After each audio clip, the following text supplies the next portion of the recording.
everyone. I hope you all are healthy and stay safe. So आज start करते हैं हम अपना सेक्शन ए। जैसा कि हमने पहली वीडियो में ये पढ़ा था कि जो इंग्लिश का सिलेबस है उसको 3 भागों में बांटा हुआ है, section A, section B, section C. तो आज हमें कवर करना है सेक्शन ए को। सेक्शन ए में हमने बात करी थी, सेक्शन ए हमारा 20 मार्क्स का होता है। तो 20 मार्क्स का होता है, वो सारा हमारा पैसेज होता है। तो पैसेज 2 भागों में डिवाइड होते हैं, डिस्क्रिप्टिव पैराग्राफ और केस बेस्ड पैराग्राफ, जिसे हम फैक्चुअल पैराग्राफ भी बोलते हैं।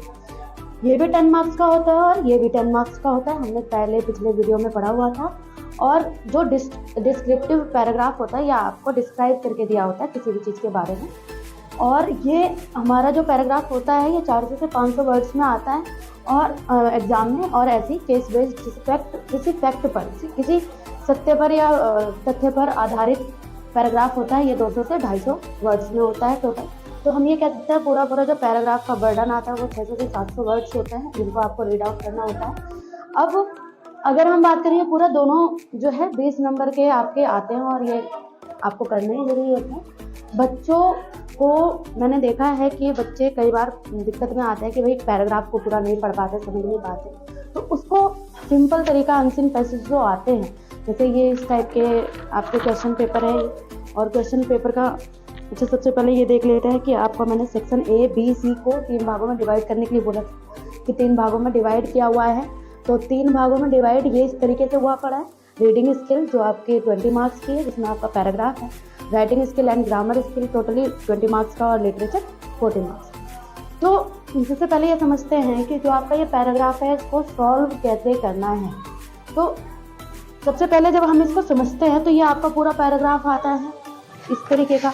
बच्चे बहुत कंफ्यूज होते हैं, ना पूरा पढ़ पाते हैं ना समझ पाते हैं। तो इसको किस तरीके से सॉल्व करना है, तो आते हैं आज इसके बारे में समझते हैं। How to solve unseen passage. ये आपके किस तरीके से, ये 6-7 आपको टॉपिक बताऊंगी। ये ट्रिक्स या टिप्स आप कह सकते हैं कि इसको सॉल्व करने की ट्रिक्स और टिप्स होती हैं। हम यहाँ लिख सकते हैं tricks, tips for how to solve unseen passage. मैं आपको कुछ 6 से 7 टिप्स बताऊंगी या ट्रिक्स बताऊंगी, जिसको आपको अप्लाई करना है, जो आप अच्छे से, आसानी से, कम टाइम में आप एग्जाम में अपने टाइम को बचा सकते हैं और उसको अच्छे से कर सकते हैं, पैसेज को सॉल्व कर सकते हैं। तो फर्स्टली क्या करना है हमको, सबसे पहले जब पैराग्राफ सॉल्व करेंगे तो रीड द क्वेश्चन फर्स्ट। तो फर्स्टली आपको क्या करना है कि रीड द क्वेश्चन फर्स्ट।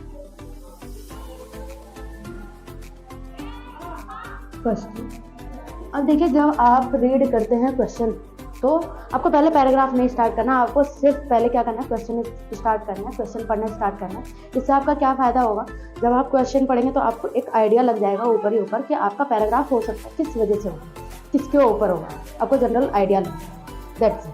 तो आपको सिंपली इसलिए क्वेश्चन पढ़ना है, जिसे आप रीड करने वाले हो अंदाज़ा लग जाता है।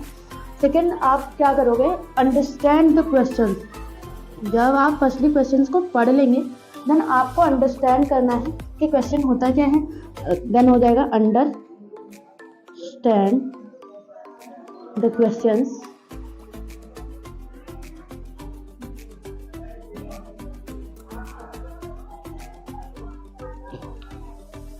जब आप क्वेश्चन को पढ़ लेते हैं, पढ़ने के बाद आप अंडरस्टैंड करें, क्वेश्चन को समझने की कोशिश करें। अगर आपको समझ में नहीं आ रहा, इवन आप क्या कीजिए, जो आपके कीवर्ड्स होते हैं, जो क्वेश्चन में कीवर्ड्स होते हैं जो आपको नहीं समझ में आ रहे हैं, जिसका मीनिंग आपको नहीं समझ में आ रहा है, उस पर अंडरलाइन करें। तो यहाँ पर क्या कर सकते हैं आप, अंडरलाइन कर सकते हैं, और यहाँ पर एक चीज़ नोट कीजिएगा कि यहाँ पर केयरफुली पढ़ें। तो फर्स्ट आपका काम होगा क्वेश्चन को रीड करना। After that you will understand keywords, underline for the questions। आपको कीवर्ड्स क्यों अंडरलाइन करना होता है, इसका रीज़न ये है कि जब आप कीवर्ड्स को अंडरलाइन करते हैं क्वेश्चन पढ़ने पर, तो जब आप पैराग्राफ पढ़ेंगे तो आपको वहाँ पर उस कीवर्ड से, सेम कीवर्ड से आप इसका आंसर ढूंढ सकते हैं। तो थर्ड, आपको क्या करना है कि रीड द पैसेज। जब आप इसको क्वेश्चन को पढ़ लेंगे, क्वेश्चन को समझ लेंगे, after that you will read the questions, sorry the passages,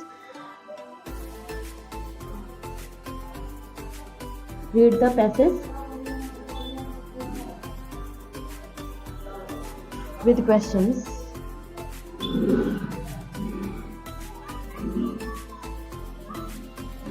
in your mind.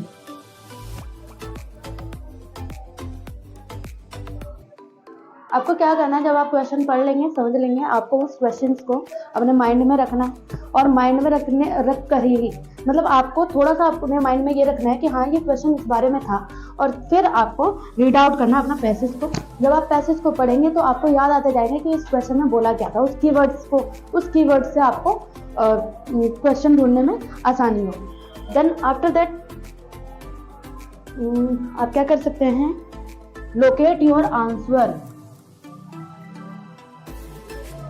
locate your answer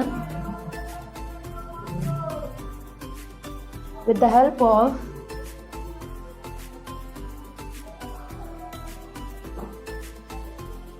keywords।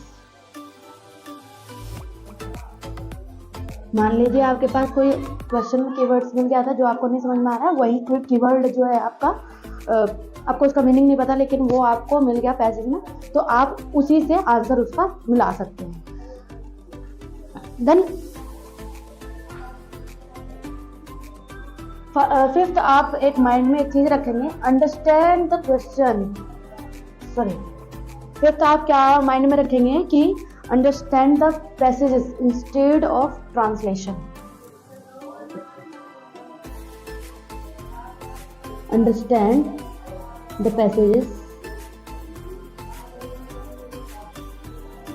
instead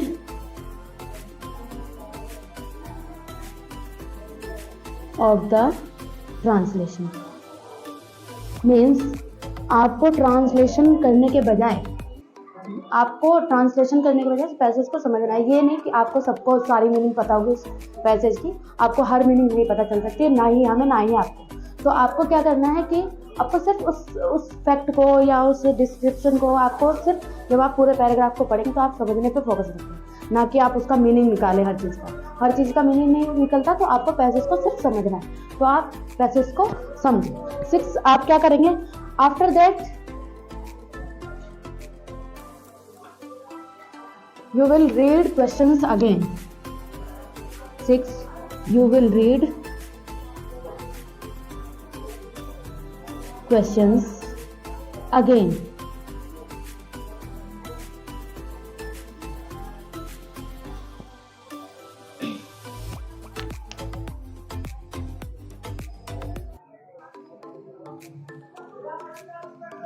और उससे आप आंसर निकाल सकते हैं।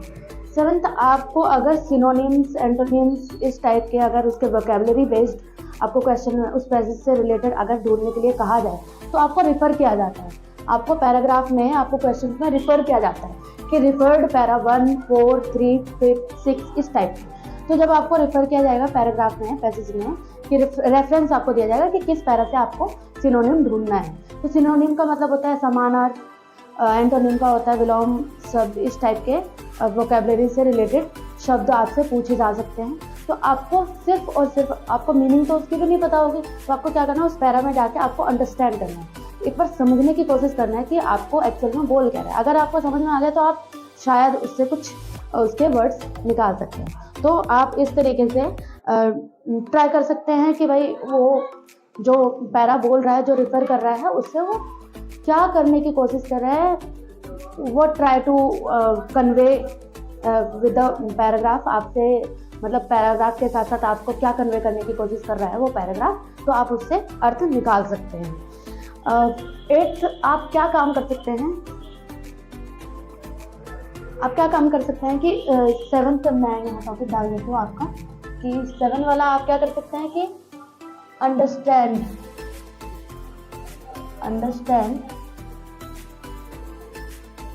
द referred para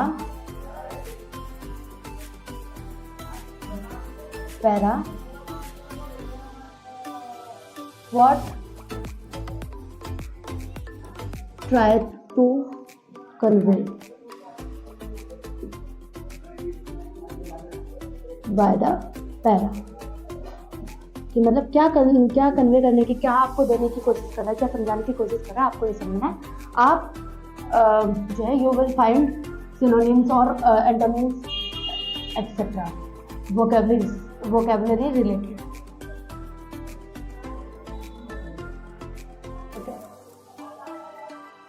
और अगर आपके पास टाइम बचता है, आप अपने इंग्लिश के पेपर के 2-3 दिन पहले अगर आप कर सके तो आप जो है पैराग्राफ की प्रैक्टिस कर सकते हैं।